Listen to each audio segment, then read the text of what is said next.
Assalamu aleykum wa rahmatullahi wa barakatuhu.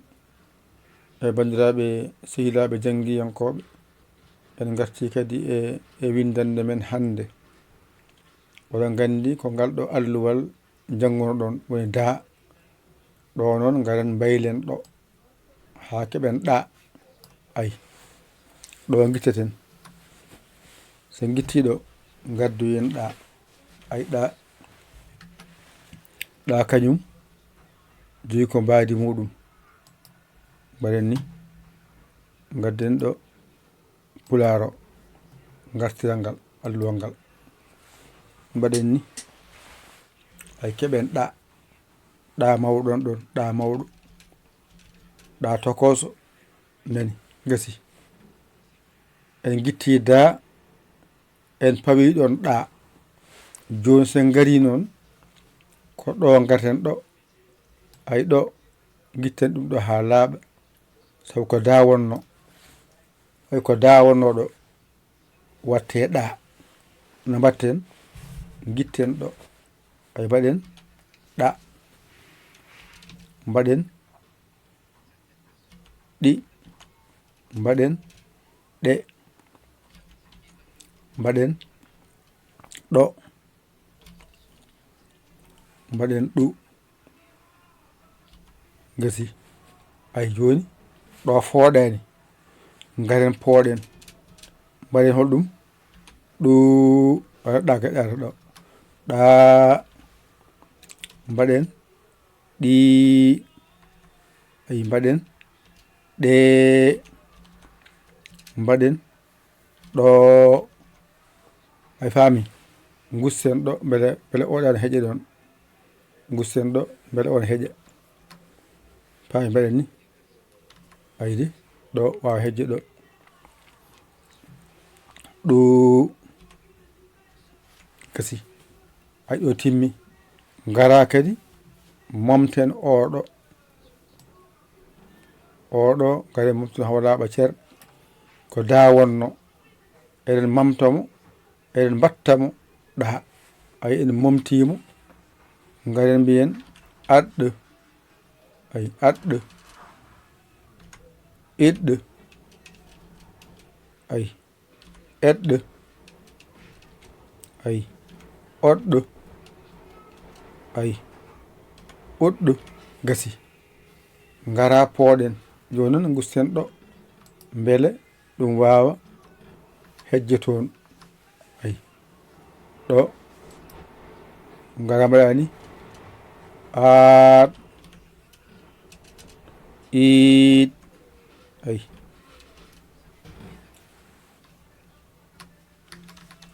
iiɗ, ay iiɗ,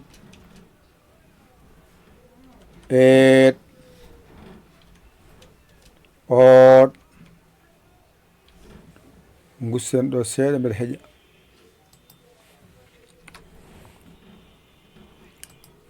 Ay uut gasi.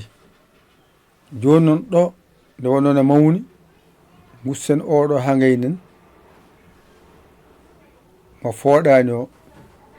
Mbaɗen ni itten mo fooɗani o dodduɗo mbattenmo ɗat, mbattenmo ɗiɗ, mbattenmo ɗet, mbattenmo ɗot. Ay mbattenmo ɗuɗ. Joni wonno ɗo kam ne yaaji seeɗa. So mbaɗa mbaɗemo ni ha woɗɗoya. Ƴetten oɗo ha woɗɗoya, ƴetten oɗo ha woɗɗoya, oɗon ha woɗɗoya. Kono oɗo kañum ne jaɓa ɗum. Ay joni garen kadi gitten oɗo wona ɗa ko ɗo haaɗi. Gitten ɗo garen pooɗenmo ɗaat. Ɗo ko ɗiiɗ. ɗo ɗeet. ɗo ɗoot. ɗo ɗuuɗ ko jangeteɗa a timmini. ɗo so gasi hankadi ɗa ma gasi. kala ko winda e ɗa a jangani andu ko ngalɗo ma alluwal woni ɗiggani. nde no jangen sode binni gayni jangen. ay oɗo a ɗo mbaɗɗamo mbiɗa ɗa. i o mbaɗɗamo ɗo mbiɗa ɗi. ay e o mbaɗɗamo ɗo mbiɗa ɗe. ay o mbaɗɗamo ɗo mbiɗa ɗo. ay u o mbaɗɗamo ɗo mbiɗa ɗu. ɗo ko porle ɗe. ay a mbiɗa ɗa. ay i o nani o naati ɗo ɗi. ay e o naati ɗo mbiɗa ɗe. ay o naati ɗo mbiɗa ɗo. ay u o naati ɗo mbiɗa ɗu. kanƴi fof noon masɗe ɗe sa ƴeewiɗe ko yeeso ɗe keedi alkulal ngal. ayi ɗo noon masɗe ɗe ngari keedi yeeso alkulal ngal. ayi de waylaki kono ɗo noon mbiyata ko ɗaɗɗo. ay ko i mbiya. ay ɗo ko aɗɗo ko aadi. ɗo ko i mbiya iɗɗo. ay ɗo ko e adi mbiya eɗɗo. ay ɗo ko o adi mbiya oɗɗo. ay ɗo ko u adi mbiɗa uɗɗu. ay ɗo ko porle mbiɗa aɗɗo. ay ɗo ko porle mbiɗa iɗɗo. ay ɗo ko porle mbiɗa eɗɗo.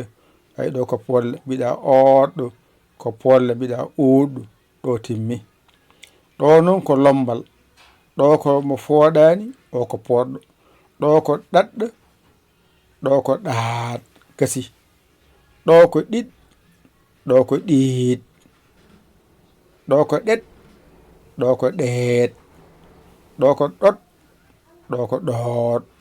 ɗo ko ɗuɗ. ɗo ko ɗuuɗ. wadde a faami masirteɗen ko tati. kadi ɗo masirɗe ɗe keeda yeeso ha ɗo wasa fodde ga fooɗa gasi. ɗo bencita ƴetta laaɓɗe ɗe gado joyɗe mbasa fodde ngara pooɗa ari ardi.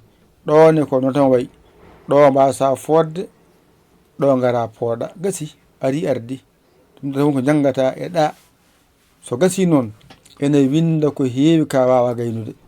kono noon ko alluwa jiiɗa tan jawɗa cikkuɗa janggani. kono sa andi ko woni ɗo ko e ko ɗum wawi windude ko a tawa janggi ko heewi accidani a jobbanama ɗum. ha noon jiɗɗo nadde hen numéro o nanɗon 00221 77 906 14 81 mbaɗa yaya li jiya sabo gara kaala indema yettodema ka jiɗi janngude gaddata ma nayyi naata jangga. hay goto funtaka wona politique ko jangde mbiɗa ka janggowo gara jangga. sa wawi ko an jeeyi wona minen jeeyi. kono on jarama jokke golle min beltima nannaki famnaki ko jokken golle ɓuuri yodde. oɗon balle on ballat. oɗon jingani on jinggat. yo dokken wawde nande e famde ko haalte ko musidɗo moɗon giɗo moon saabi Allah Yaya Aley ko Sénégal. alhamdulillahi bil alamina. on jarama wassalam. ƴette kuɗi mon e carnet mon mbañiɗon janggon mbawa. mbañiɗon janggon mbawon ni foti. wassalam.